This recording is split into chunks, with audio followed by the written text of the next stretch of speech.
The 1960s weren't just about flower power, moon landings, and the Beatles dodging screaming fans. Hidden deep within the shadows of that Technicolor decade lie some chilling, suspense-soaked gems that time, rudely, left behind. These thrillers might not be on every Letterboxd list or streaming platform's homepage, but trust me, they deserve a comeback bigger than bell bottoms. If you're into vintage suspense, twisted plots, and psychological tension with a dash of melodramatic flair, you're in for a treat. Don't forget to like, comment your favorites, and subscribe for more cinematic excavations from the vault. Oh, and stick around, till number 1, there's a twist that even Hitchcock would raise an eyebrow at. The most psychosexual real estate deal in film history. Don't let the title scare your grandma. Orgasmo is more mind games with martinis than anything you'd find on the adult shelves. Also known as Paranoia and directed by Umberto Lenzi, the guy who'd later go full cannibal exploitation, this Italian thriller is a slow-burn fever dream wrapped in mod furniture and menace. It follows a wealthy American widow, played by Carol Baker, who retreats to an Italian villa only to be casually infiltrated by a seductive young man and his supposed sister. A flirtatious vacation morphs into gaslighting Olympics, with scenes so thick with tension you could spread them on toast. The cinematography is soaked in late-60s decadence, the pace is hypnotic. And Baker gives a performance that's both magnetic and unraveling, like Grace Kelly trapped in a Euro thriller acid trip. And yes, the twist is deliciously sleazy. Filled with a naked frankness that will shock you, but hold you hypnotized until the final, powerful, ironic scene. Paranoia. The virile young American uses love as a tool to strip her bare of her morals and deliver paranoia. Carol Baker is breathtaking as the pawn in an extortion game. With Colette Decombe as Eva, third angle in an evil triangle. Co-starring Lou Castel as Peter, the man she loved and learned to hate. Starring Carol Baker, giving the outstanding performance of her career as she strips away every inhibition.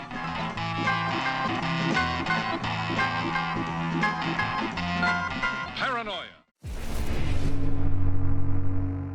Before he was the president, Ronald Reagan played a contract killer's worst nightmare, a respectable businessman with something to hide.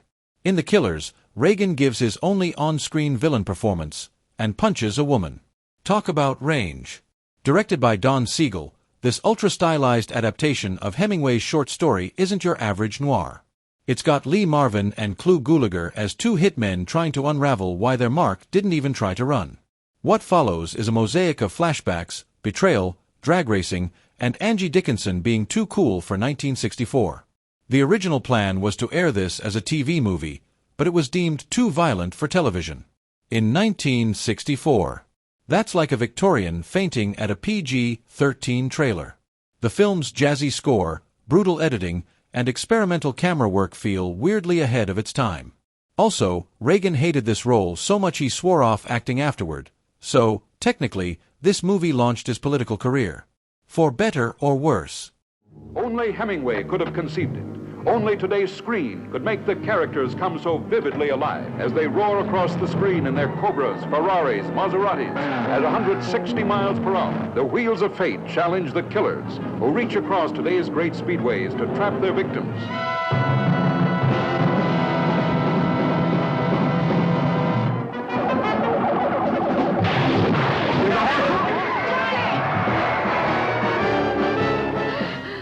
Set you straight there. You got it all wrong. This is no game.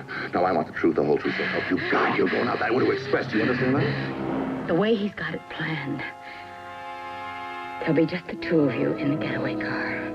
And more than $1 million. Clu Gulager as Lee. Ronald Reagan as Brownie. John Cassavetes as Johnny North. Angie Dickinson as Sheila. Lee Marvin as Charlie. Explosively new. Ernest Hemingway's The Killers. Temptation never came in a more dangerous package. I don't believe you. Courtroom drama with a killer undercurrent. You think Law and Order is intense? Try Town Without Pity, where a teenage girl is assaulted by 4 American soldiers stationed in post-war Germany, and the townspeople are somehow angrier at her than the criminals. This isn't a breezy watch, but it's an essential one. Kirk Douglas plays the defense attorney caught between duty, conscience, and a community itching for a scapegoat. It's part legal thriller, part social critique, and 100% gripping. Directed by Gottfried Reinhardt, the film slices through moral ambiguity, and the Gene Pitney title song, nominated for an Oscar, sticks in your head like a verdict you can't forget. The cinematography uses shadows and architecture to reinforce the emotional claustrophobia, and Douglas's performance is so morally conflicted you can practically see the ulcer forming. It's a thriller that makes you squirm not with violence, but with impossible choices.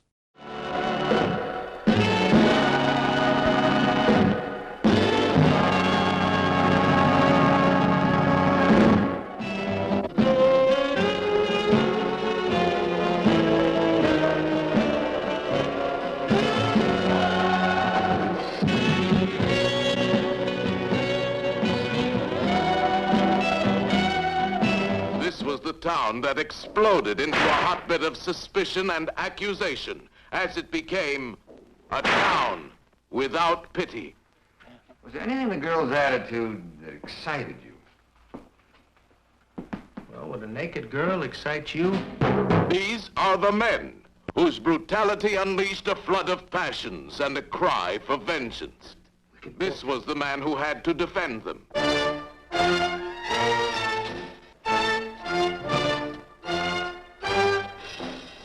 This was the girl. This was the crime.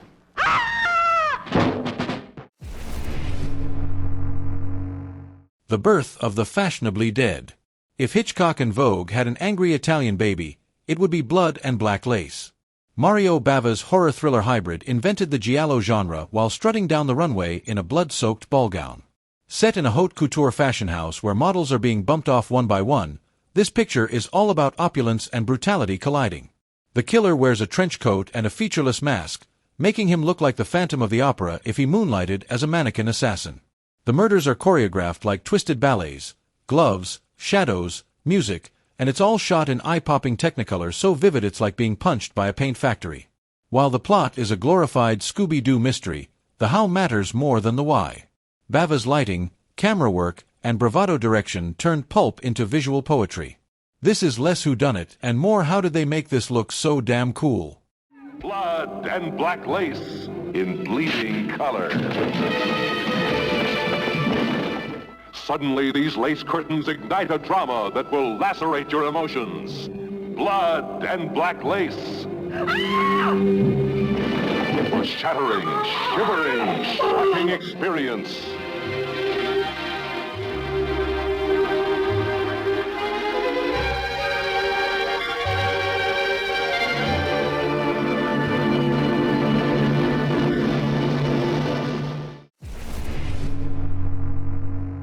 Doris Day's Nervous Breakdown is the thriller you didn't know you needed. Known for her wholesome roles and sunny smile, Doris Day takes a sharp left turn into psychological terror in Midnight Lace, and the results are stunning. Imagine Gaslight, but set in foggy London, with a telephone stalker who whispers death threats like he's auditioning for a creepy ASMR channel. Day plays Kit, an American newlywed living in England whose sanity is questioned after she starts receiving menacing calls. Her husband, played by Rex Harrison, and everyone else thinks she's losing it, but the danger is very real. The film uses London's misty atmosphere like a paranoid fog machine, keeping you second-guessing everyone's motives. Doris Day, in particular, delivers a shattering performance. Her anxiety isn't melodramatic, it's visceral, which makes the suspense feel genuinely suffocating. Plus, John Gavin and Myrna Loy round out a cast that gives this thriller an old Hollywood polish, even as it dives into deeply unnerving territory. And no, it's not a spoiler to say, trust absolutely no one. Mrs. Preston, over here. Over here now, Mrs. Preston. Who are you? Charlie!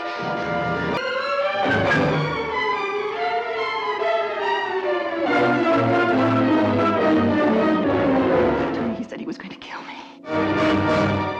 Someone's been pulling your leg.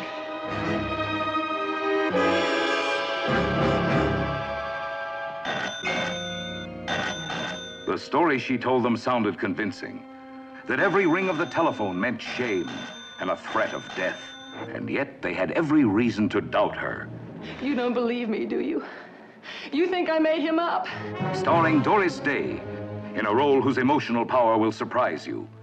In a suspense drama played in a world of fashion and elegance. You've been threatening my wife. I have to turn you over to the police.